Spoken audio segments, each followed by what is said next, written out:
Our next nominee, Dr. Tao Hong.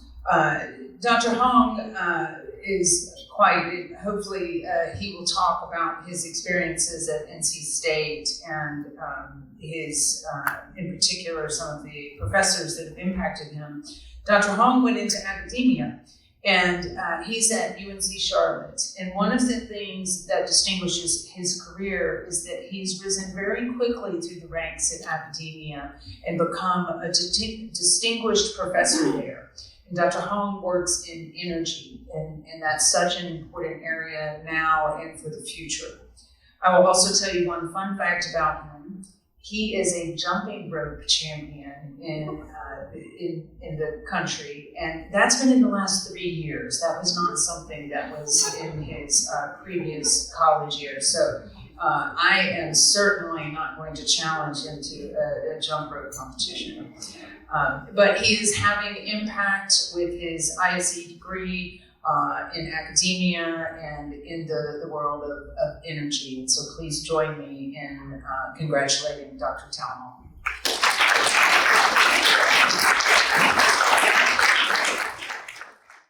I'm so humbled and thrilled, pleasantly surprised I'm getting this award. Well, of course, it says young. Typically, when you think of a professor, you don't associate that with young. So it's a good surprise for me, and I'm still young. So I was asked to give a speech about my experience at NC State, what I learned from NC State. You know how long professors talk, right? So they're about 2 hours before lunch. But it's 5 to 10 minutes, so it's a challenge for me. Well, the first time I got asked about this, I think about what's the key word that I got from NC State. Of course, it's education. And what aspect of the education? I think is interdisciplinary. I graduated from operation research. My master was IE and OR, and my PhD was operations research with a co-major in EE. So by training, my training background was electrical engineering. But I entered into this OR field because I like it. I like the mathematical part of it. I like making decisions, optimize decisions, making things better. The nice thing about our OR program was that we allow the student to reach out to all kinds of departments, taking classes from different departments, and reach out to the best professor we have, and learn the best from the best.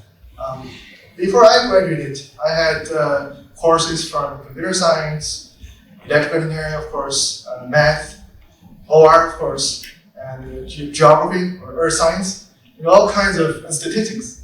So from different departments, I learned a lot. And I'm not just saying you go there and take a course. It's not that. So we have family members, make sure you learn the stuff.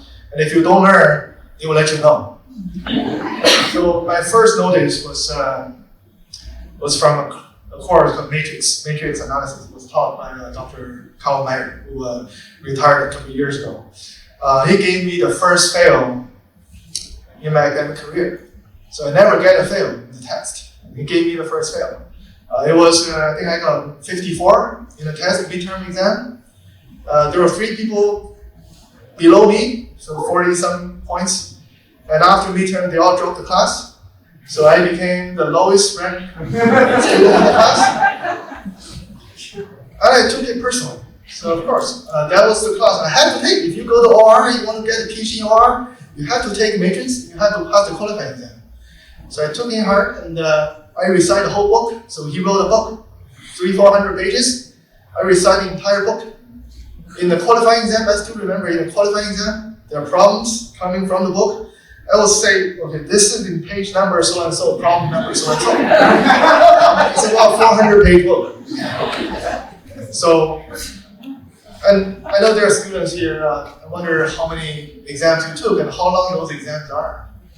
Probably the longest exam might be 3 hours. And typically for those 3 hours exam, you go there, it probably take you like 1 or 2 hours, you get it done, and you take off and go play video game. Maybe days are closed, right? So that's not what I experienced. I took a course from Dr. Alumni. It's dynamic programming. And that exam is 3 hours. It's like the first 2 hours you don't know what to do, and you still have things to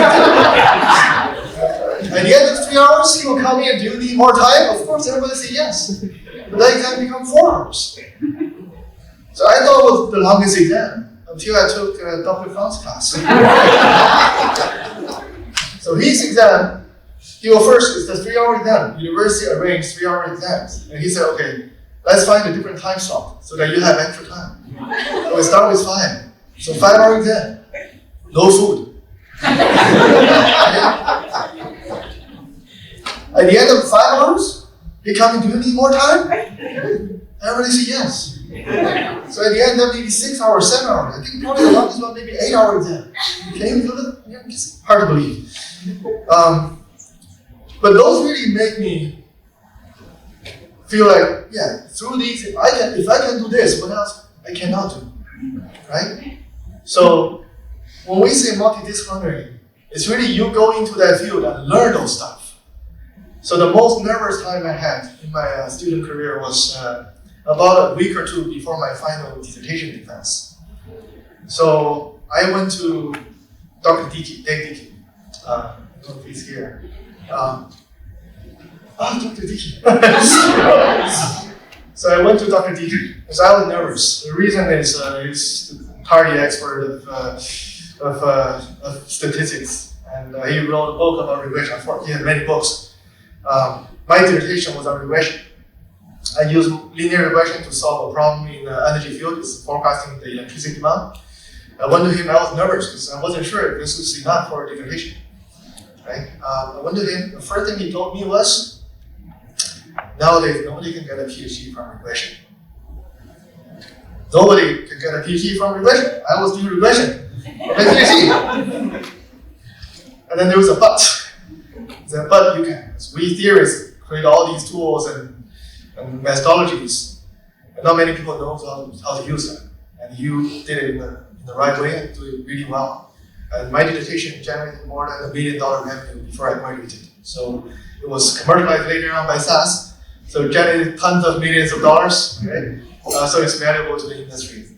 And the reason that thing I can work with that regression, I was just talking to Dr. Moran. So in typical electrical engineering curriculum, where most people do, most low forecasters coming from electrical engineering background, so most of them don't learn regression. And if they learn regression, it's to a certain level. So multiple linear regression was the most advanced one.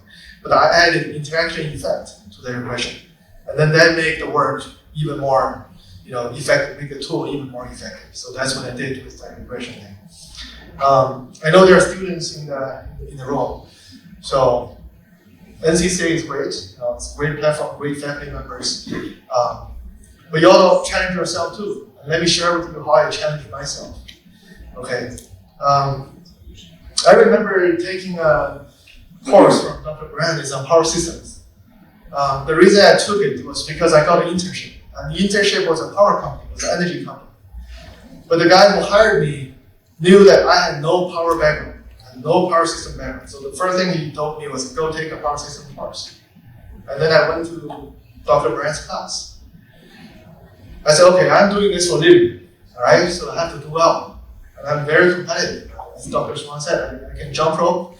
At my height, 5'9", I can dunk. When I was younger, in my prime. So I'm very competitive. So I went to his class, I said, I need to learn this well. So that's power system you're talking about, electrons flowing away, all these sines and cosines and Newton-Raphson method, all these stuff, figure out how the supply and demand are being balanced. It's hard. And there are a lot of formulas there. So Dr. Brand is very nice professor. One of the kindest. He allows students to bring cheat sheet to the exam. And many students, I think there are some limitations. You can do like a double-sided or maybe a few columns here and there. I think about it. So I went to the exam, bring my cheat sheet. And he was checking, see if your cheat sheet satisfied the requirements, 1 or 2 pages or something. When he come to my desk, he looked at my desk and said, where's your cheat sheet? I point to that piece of paper and said, that's my cheat sheet. And he said, oh, there's nothing there. I wrote my name there, so that's my cheat sheet. So I took that exam with a blank cheat sheet. And that's how I challenged myself to learn that subject. It's almost impossible to memorize all those formulas, but that's what I did, because I know I'm going to do that for a living, right? There's another thing I did.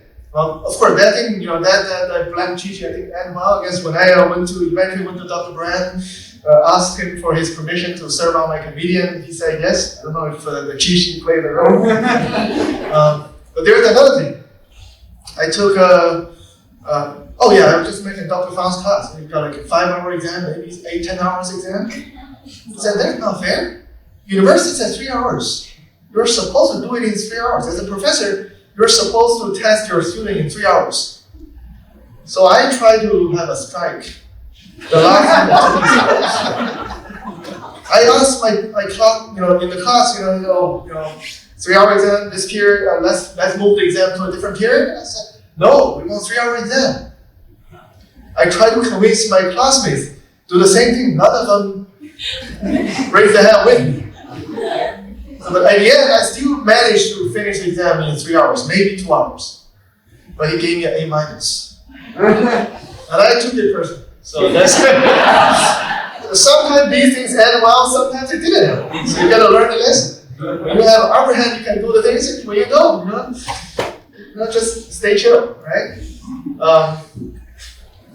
Well, when we talk about these great family members, I really appreciate them. I think they use their, do their work to make us appreciate what they do. But I didn't really appreciate their effort or their heart until I became a faculty member. So I used to work at the greatest company of the world. I know you work at different companies, but if you talk about the best company in the world, is no doubt SAS. So I used to work at SAS. Jason and I were colleagues. I know Jan, HR at SAS, so you know how you pay SAS employees and how you treat them. So I used to work at SAS, and then there was an opportunity came up from Charlotte, and I went to UNC Charlotte. The moment I realized how much sacrifice my professors had was the moment I got my first paycheck from UNC Charlotte. That's about half of what I was getting from SAS, and I had to work like twice as much, or maybe 3 times as much. So my professors, I know, I recall Dr. Fang was telling me 20 years after he entered NC State, and his salary was the same as 20 years ago. And I know Dr. Chiang, my committee chair, when I was there were companies giving him 2-3 times of salary trying to grab him, and he didn't go. I think that's really, not just the monetary aspect. All these efforts our professors put into our students, that's highly appreciated. And we learned to give back. So I went back to school, gave back to my students. My most recent student who graduated got like more than 300K package. That's 3 times more than what I'm making. And I'm proud of it. So, fresh student. So, because I did a good job. Last but not least, there's a really, really special thing NC State gave me as my wife.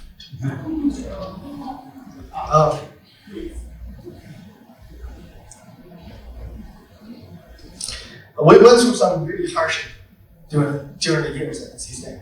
So she was sick, and I thought she's gonna die. So at the time, she was my student, my girlfriend. So we quickly got married.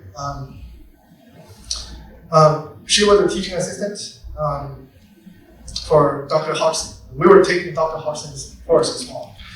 I thought there was not much time left, so I quit originally I was a PhD student at EE department, and I quit, and then again, I was an international student. To get a job, I had to get a master's, and it's OPT and things. So, long story short, our professors were very supportive. So, they gave us the time for her to treat her disease and things. Another thing, we have one wife, and I got 3 kids, all growing happily. She programmed she wrote the program for my dissertation, and I wrote most of her dissertation as well. So that's teamwork. So again, that's so special. Without NC State, this is not gonna happen. Thank you.